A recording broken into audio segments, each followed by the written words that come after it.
Alors, que va-t-on trouver dans cette émission? Eh bien, quelques actualités sur le monde de la BD, 3 actualités importantes sur le monde de la BD. Ensuite, bien sûr, on passera du temps avec Florence Sestac et notamment sa nouveauté Fille des oiseaux des éditions d'Argo.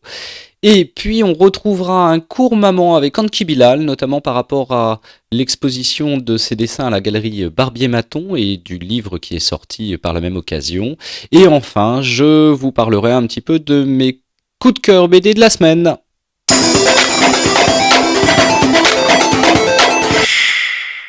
Aujourd'hui, je suis particulièrement ravi d'accueillir pour cette nouvelle saison d'Entrecases une invitée prestigieuse, Madame Florence Sestac. Bonjour Florence. Bonjour. Alors, vous revenez de Saint-Malo? Oui. Pas trop difficile?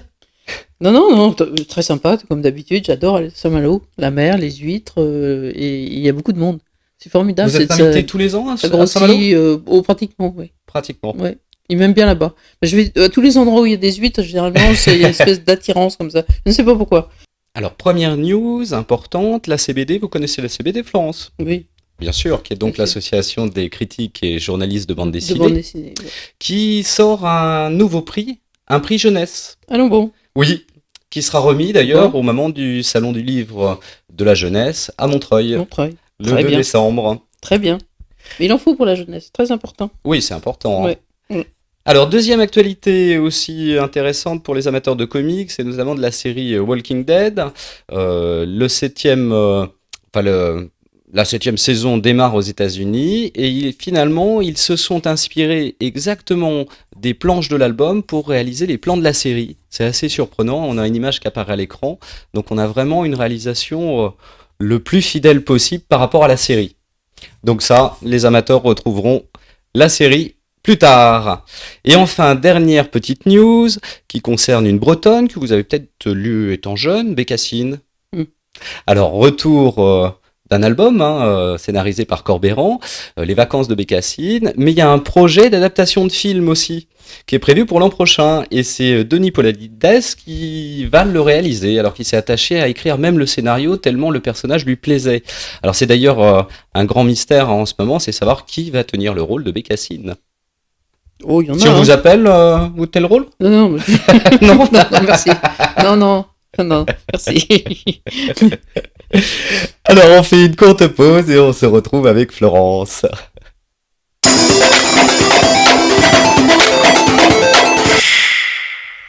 Alors Florence, oui.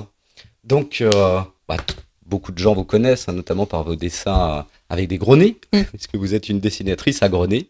Alors vous avez démarré dans les années 72 en tenant finalement au départ une librairie. Oui, j'ai ouvert à Paris avec 2 amis à moi, Étienne Robial et Denis Ozanne, la première librairie de bande dessinée à Paris.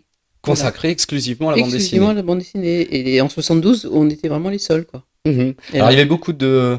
Vous chigniez beaucoup? Oui, parce qu'on vendait de la bande dessinée d'occasion, d'importation, des nouveautés. Enfin, c'était le lieu où tous les amateurs de bande dessinée de l'époque se retrouvaient, quoi. Tous les amateurs de bande dessinée, tout le monde se retrouvait à la boutique. Et c'est en attendant les clients, finalement, que vous avez imaginé votre premier personnage? Oui, enfin bon, mon premier personnage, c'est Harry Mixon, c'est une espèce de Mickey à qui on aurait coupé les oreilles, mis un béret et puis des gros chaussons pour faire un peu plus français, quoi. Et puis c'est devenu la mascotte des éditions de la librairie Futuropolis, puis après après se sont montés la maison d'édition Futuropolis. Voilà. Et donc c'est mon étalon, quoi. C'est mon étalon, c'est ma mascotte, c'est le premier, quoi. Voilà. Alors après, le succès va aller en grandissant puisque vous recevez 2 alphas de l'humour. Oui. Alors un sur... les vieux copains plein de pépins. Plein de pépins. Et puis après le démon de midi, bien sûr. Alors le démon de midi. Mon best-seller. Qui a été un best-seller. Ouais. Alors ça, formidable, puisqu'il y a eu après une adaptation au théâtre par Michel Bernier et Marie-Pascale Osterich à la mise en scène. Voilà. Et puis après un film. Et un film, ça c'est en 2005. Moins de succès le film. Moins de succès. Mais la pièce de théâtre, c'était un vrai succès énorme dans toute la France. Elle l'a joué pendant 4 ans tous les soirs et elle a fini à l'Olympia pendant une semaine, 15 jours en remplissant l'Olympia. C'était très impressionnant. Ouais. Et moi, la dernière, j'étais tournée vers la salle plutôt. Elle était dans le dos et moi je regardais la salle et il y avait 2000 personnes là jusqu'en haut. Waouh, c'est impressionnant. Hein. Vous aviez été étonné à l'époque quand elle vous en avait parlé de savoir qu'elle allait le jouer seule finalement. Oui, oui, parce que moi, je ne sais pas faire de théâtre, je ne sais pas faire de mise en scène, et donc je ne savais pas ce qu'elles allaient faire toutes les deux. Donc je leur ai dit, est-ce que vous voulez que je bosse avec vous et tout ça. Elles m'ont dit, non, non, on va faire, et puis on te montre. Une fois que c'est fini, on va te montrer. Et donc elles l'ont joué dans une. Alors c'est bien, c'est marrant parce qu'ils testent les pièces de théâtre en banlieue comme ça sur des gens qui savent absolument pas ce qu'ils vont voir. Généralement, il y a les tourneurs, il y a les gens qui tiennent des théâtres qui sont là et c'est un peu le test, quoi. Et effectivement, moi j'ai vu la première fois la pièce jouer comme ça sur des gens et j'ai vu que la salle était pliée de rire, donc c'était bon, quoi. Alors, c'est très émouvant. Ça doit être très émouvant, effectivement. Ouais. Alors tout de suite après, immense consécration, puisque on vous décerne le Grand Prix de la ville d'Angoulême. Et oui, je suis la seule femme à avoir reçu le prix d'Angoulême, parce qu'il y a Claire Bretéchat qui l'a eu. Oui, qui avait eu un prix spécial. Et qui le mérite amplement. Voilà, c'est une honte d'ailleurs qu'il ne l'ait pas choisi à l'époque, mais bon, c'est comme ça. Et donc elle a eu le prix du 10e anniversaire avec un autre dessinateur. Oui. Et la première qui a été choisie vraiment par ses pairs, c'est moi. Oui, donc, ce qui est quand même assez surprenant. Oui, c'était sympa. Moi j'étais la première surprise, d'ailleurs j'étais même pas à Angoulême ce jour-là. Oui, donc, c'est ce que vous racontez, c'est ce que j'ai pu lire. C'est votre fils qui vous dit il faut rappeler absolument Angoulême. Oui, voilà. Je rentrais du marché avec mes poireaux et tout, et mon cabas, et on me dit allez vite, appelle Angoulême parce qu'ils te cherchent partout. Et donc je rappelle, et ils m'ont dit tu sautes dans le premier train, tu viens là-bas parce que tu as Grand Prix d'Angoulême. Donc je dis oui, c'est ça. Foutez-vous de ma gueule, bien sûr. C'est très drôle, c'est très amusant. Et puis j'ai eu Enki Bilal, après j'ai eu Philippe Drouillet, après j'ai eu je sais plus qui, enfin oui, Jean Giraud qui m'ont dit mais oui, si, c'est toi. Donc belle surprise, quoi. Non, ça devait être effectivement un moment très fort aussi, en termes d'émotion. Oui. Et puis, je suppose que c'est une année qui doit être délirante quand on est Grand Prix d'Angoulême. À l'époque, oui. Maintenant, je pense que on a moins de choses à faire, mais à l'époque, effectivement, on passe toute son année à préparer ce festival parce qu'il faut choisir son jury. À l'époque, il fallait choisir le jury, choisir pour donner les prix pour les albums. Après, il fallait faire une exposition, il fallait faire un catalogue, il fallait faire beaucoup de choses, quoi. Mais bon, effectivement, ça a pris toute l'année. Alors, difficile en peu de temps de parler tous vos personnages, il y a les déblocs, bien sûr. J'ai vu une chose assez curieuse. Quelle est donc cette histoire de biche au bord de l'eau ? Ah, c'est mon côté artiste à côté où je fais des expositions. Alors qu'on peut voir sur votre site, florencestac.com. Sestac.com. Et donc, à un moment, j'ai chiné au puce des toiles qu'il y avait dans toutes les maisons dans les années 50, c'est-à-dire le sous-bois, l'eau, la biche, le cerf, et puis voilà, il n'y avait rien. Donc, moi, je me suis pris au jeu, je me suis dit, j'ai une donnée d'un paysage, et voilà, de cette biche et le cerf, et il faut raconter une histoire à chaque fois avec un petit personnage qui fait une bêtise. Voilà, en gardant la facture, bien sûr, du fond. Du fond, ouais. Et donc, à l'époque, j'ai dû en faire 38 toiles que j'ai exposées chez Christian Desbois et j'ai tout vendu. Ah oui, d'accord. C'est très marrant, quoi. Dans plusieurs styles, parce qu'il y avait des... Oui, c'est-à-dire au gré de ce que je chinais au puce, quoi, et tout ça. Donc, ce qui est bien, c'est qu'autour de chaque toile, il y a une histoire aussi où je les chinais et les gens se foutaient de ma gueule quand je me promenais dans les puces avec ma toile, ma croûte, parce que c'était des croûtes à l'époque, et tout ça, et tout le monde se foutait de ma gueule, quoi. Et donc après, les gens m'ont ramené, et voilà. Et donc après, j'ai arrêté. Ouais. Vous avez des passions comme ça bien précises ? Ah je suis une chineuse, c'est une maladie. J'ai une maladie de la Chine, donc j'accumule. Et les personnages de Mickey ? Oui, j'avais une collection de Mickey que j'ai vendue, j'avais plus de 6000 Mickey, donc à un moment ça prend de la place. Et puis moi j'ai dit à mon fils, tu veux les Mickey ou tu veux une maison dans le sud ? Alors il a choisi une maison dans le sud. Voilà, donc j'ai vendu la maison. Donc vous continuez à fréquenter vide-grenier, brocante ? Oui, toujours. J'achète absolument n'importe quoi, il n'y a pas de truc particulier. C'est tout, c'est des livres, des disques, du tissu, une casserole, un verre, c'est n'importe quoi. Voilà. Il faut que ça me parle, quoi. Donc finalement, quand vous êtes monté à Paris au tout début, j'ai pu lire que vous aviez commencé par ça, les puces de Montreuil. Oui. On a démarré aux puces de Montreuil et c'est là qu'on a... Avec un esprit un peu capitaliste quand même, parce que vous achetiez tôt le matin pour revendre on vivait de ça à l'époque. On vivait de ça. On achetait le matin très tôt et on revendait aussitôt après jusqu'à midi et ça nous faisait vivre toute la semaine, quoi. On vivait comme ça. Et c'est là qu'on a rencontré quelqu'un qui nous a dit, il y a un mec qui a une librairie de bande dessinée dans le 15e et tout, et qui voudrait la vendre, mais il voudrait surtout que ça continue, quoi. Et donc, on a été rencontrer ce mec qui nous a dit, voilà. Alors, donc, c'était une époque où, en vendant aux puces, on pouvait quand même acheter une librairie ?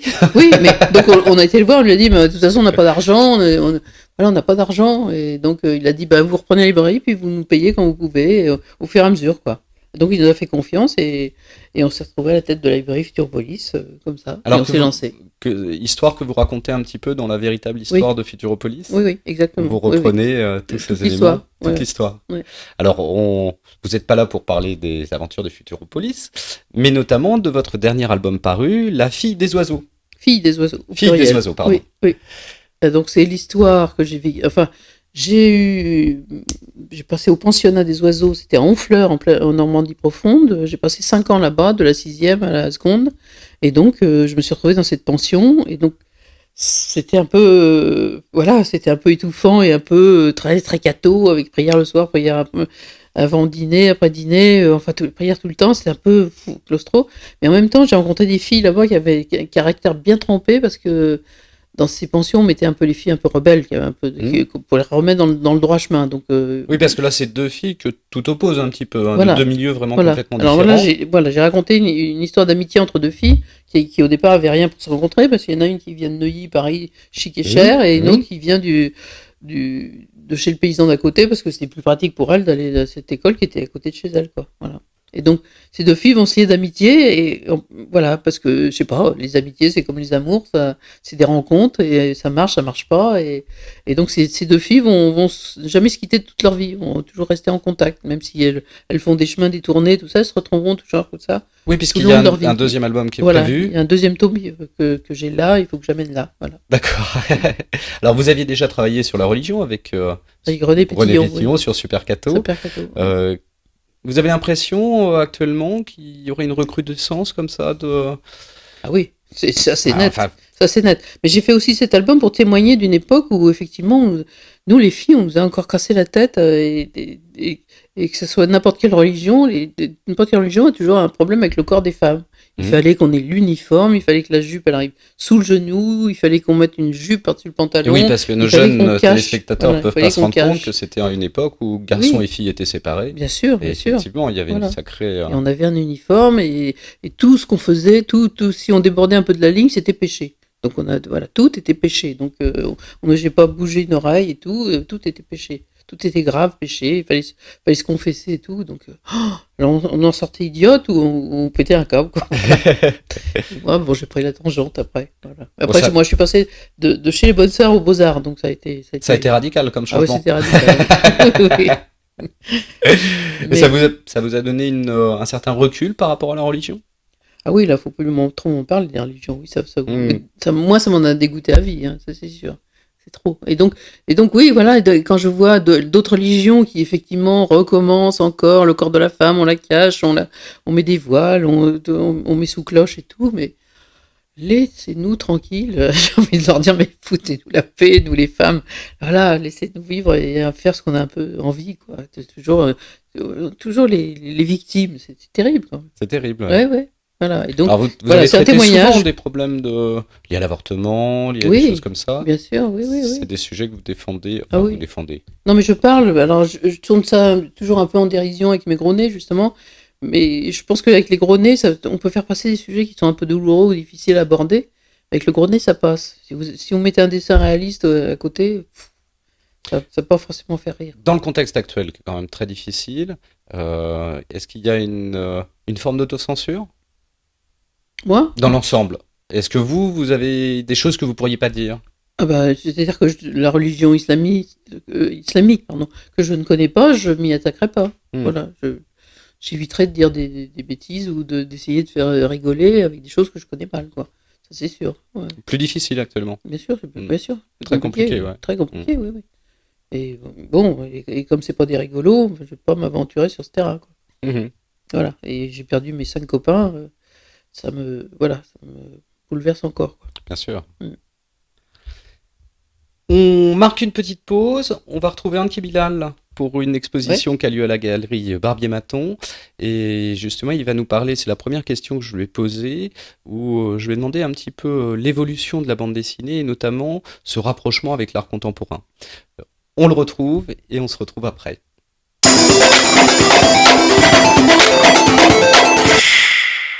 Alors oui, donc Anki Bilal a exposé à la galerie Barbier-Maton. Un superbe livre est d'ailleurs sorti, reprenant les 229 esquisses.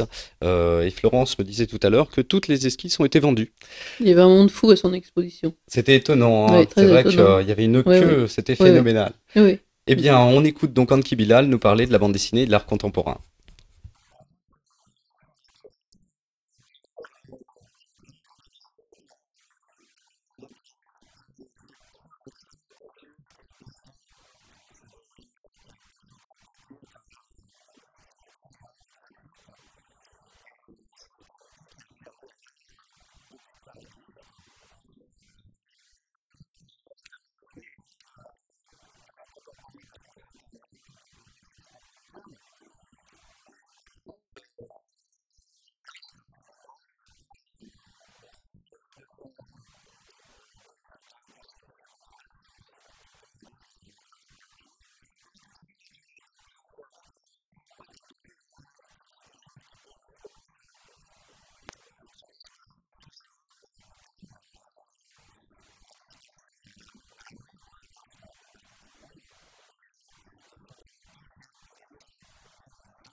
Alors Florence, qu'est-ce que vous pensez, vous, de cette évolution de la bande dessinée vers l'art contemporain?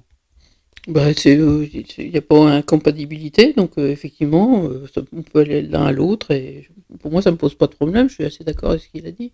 Effectivement, hein. Alors c'est vrai qu'en autre évolution aussi de la bande dessinée, c'est le numérique. Oui, Et notamment les réseaux sociaux, vous les utilisez beaucoup? je suis trop vieille, moi, pour ça.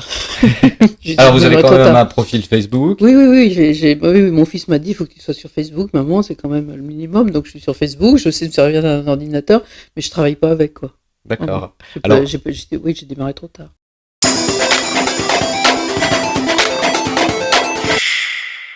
alors, on se retrouve pour parler de quelques livres très rapidement. Alors bien sûr, hein, Fille des oiseaux de Florence Sestac aux éditions d'Argo. À ne pas manquer, Voilà, à ne pas manquer. surtout pas. Surtout pour les filles, hein. Alors j'ai pu lire aussi Mort aux vaches de François Ravard et Aurélien Decoudray chez Futuropolis. Très chouette.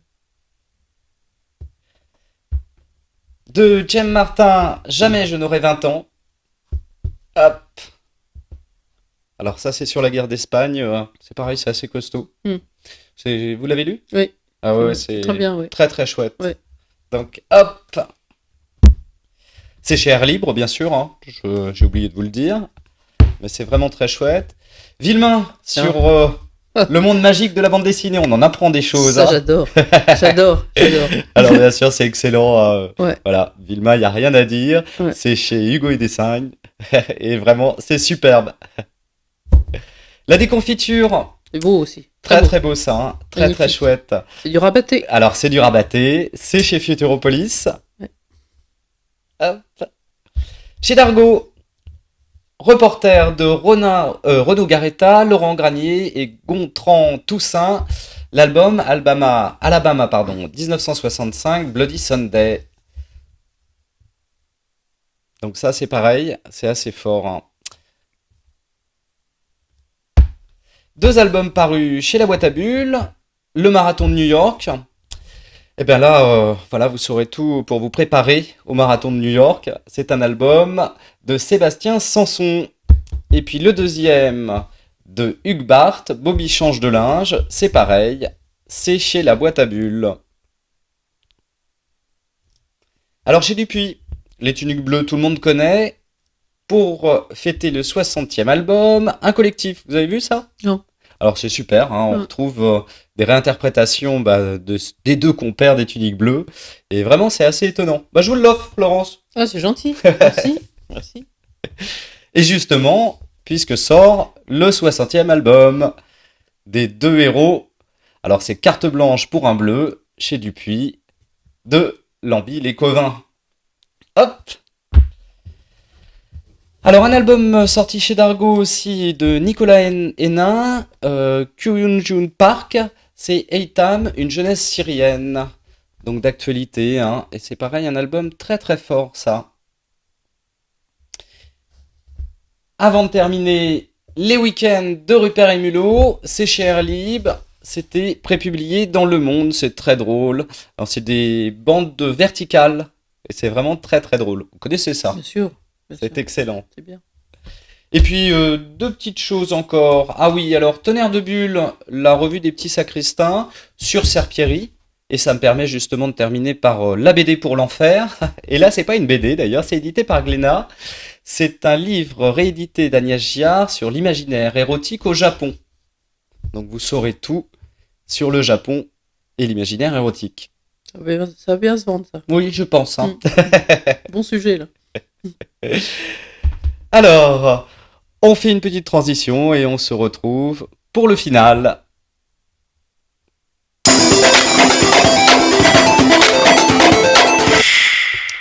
Florence Sestac, merci beaucoup. C'était un grand plaisir de vous recevoir en première invitée sur ce nouveau plateau.